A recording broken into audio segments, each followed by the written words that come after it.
tula o spoken word is mahilig po ako sa ganun. And nung napakinggan ko po siya, nakarelate po ako.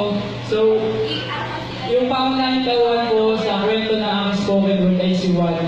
So,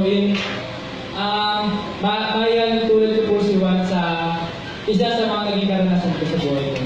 So, isimbahan po tayo.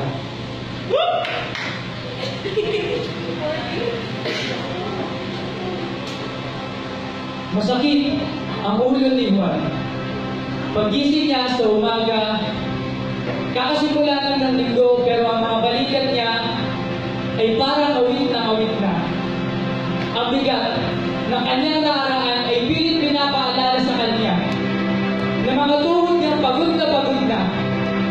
Ang kanyang mga paa ay naubusan na ng sigla.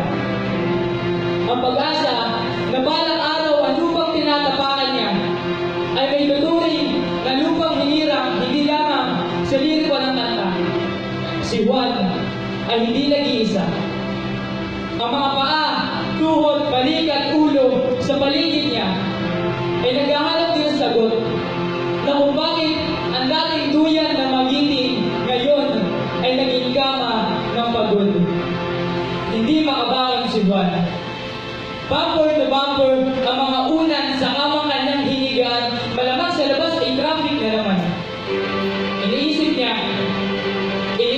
ang mga kalsadang sarado, ang mga kanal at esterong barado, na umamuna ng saglit ay sigurado. Babahan ng nagpas tao, dinatamad na bumangon si Juan. Iniisip niya ang mga pusong kalyado, ang mga pinulong hindi niya mawari kung kalaban o kaalyado. Hindi na ba makakabangon si Juan? Kasi hindi na rin mabilang ang mga bagyo na dumaan, ngayon siya ay nanakawan na naman. Paano ba makakabangon si Juan? Kasi hindi niya mapag-isa ang mga parte ng pagod at bugbog niyang katawan. May kanya-kanyang katwiran, paa, tuhod, balik at ulo. Hindi makabangon, paa, tuhod, balik at ulo. Naubusan na ng lakas ng loob. Paano nga ba makakabangon si Juan? Kailangan pa bang bumangon? Baka pwedeng hindi na.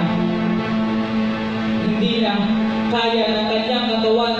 Masyadong maraming higante sa kanyang harapan at sa kanyang pag-iisip at pagtitig sa kawalan. Unti-unting nagtagpo ang mga palad ni Juan. Panginoon, hindi ko na po kayang tumayo. Nagising si Juan. Nagising si Juan sa katotohanan